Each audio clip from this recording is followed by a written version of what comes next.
Good morning. My name is Steve Onsman. I'm the pastor of Calvary United Church of Christ in Reading, Pennsylvania. I'm glad you're watching. I hope you'll share this if it helps you in any way or challenges you in some way. I hope you'll answer back and give me some of your thoughts and send me your questions because I really am always looking for a diversity of issues that we can deal with on this to help all of us grow theologically. Today's question comes from Elliot Werner, a longtime member of Calvary. Uh, Very, very smart man and good preacher too. He does this question. Jesus and Paul say at various times that in order to achieve eternal life or be saved, one must have faith in Jesus and believe. At other times, Jesus seems to say you must do certain things, such as love your neighbor, love each other, obey Jesus' commandments, care for the poor, etc. Can someone who lives a worthy life but does not have faith be saved? Can someone who has faith but does not do as Jesus commands be saved? Do you need both to be saved, or is either one or the other sufficient? That's a really great um, question, and so thank you, Elliot, for that. Um, so let me get right to it. In Luke 3, Jesus says, is recorded saying this: Even now, the axe is lying at the root of the trees. Every tree that does not bear good fruit is cut down and thrown into the fire. The language, the imagery is pretty harsh. I understand that, and so yeah, but it's indicative of the balance that Jesus held for us around salvation. This whole thing about works versus grace, it isn't works versus grace, it's both, right? It's always both. And we are saved by the grace of God, right? The gift of the resurrection, the gift of Jesus is a graceful act that we don't deserve, but we still have to do something about it, right? It isn't just like, oh yeah, Jesus could, everybody goes. I'm not a universalist, so I can't buy it. um, Jesus was compassionate towards those who were oppressed. Uh, so those who maybe didn't live lives the best they could for whatever reason it was. For example, the woman who's caught in the act of adultery, she's dragged in front of him by this mob, and they want to stone her to death. They want to kill her for what she did. And I think Jesus is concerned because if she was caught, right, this is my reading into it, but it makes sense. If she was caught in the act, where's the other person? Is the other person a man of wealth and power? Someone who's married, they don't want to get in trouble. Maybe he's got some power, authority, so they just want to do. I mean, it was an act of equality, not necessarily saying that Jesus thought it was okay that she was committing adultery. What he says is, "You without the first sin may cast the first stone," and they all walk away. And he tells her not to do this anymore. Um, it really is the inaction, the idea of doing to others as you would have them do to you. On the other hand, Jesus is really clear about forgiveness.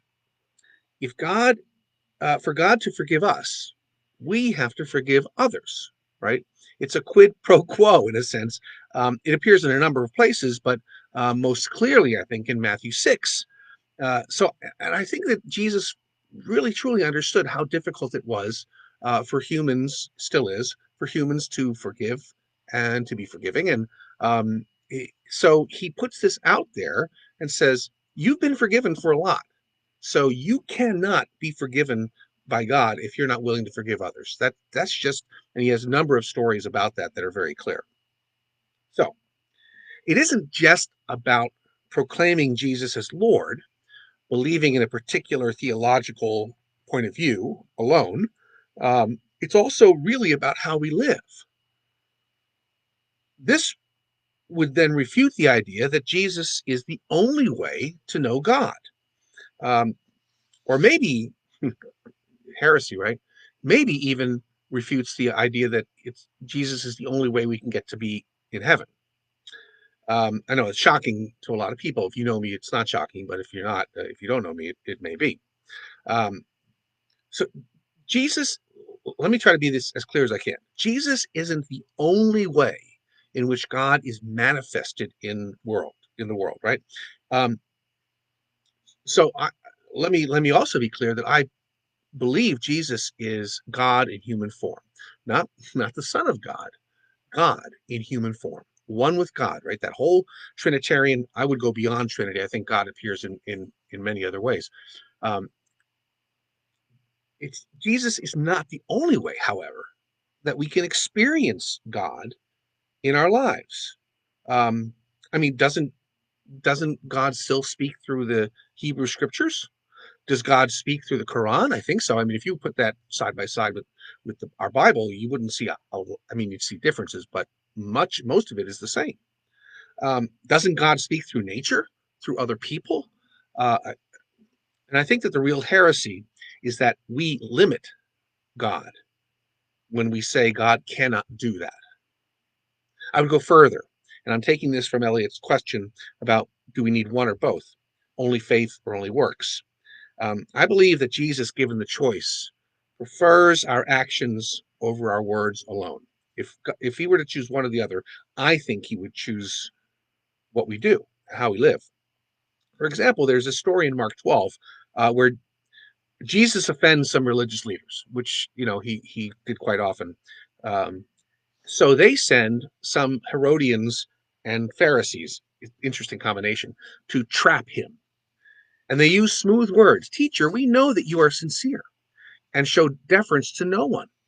For you do not regard people with partiality, but teach the way of God in accordance with truth. Oh, that's so smooth.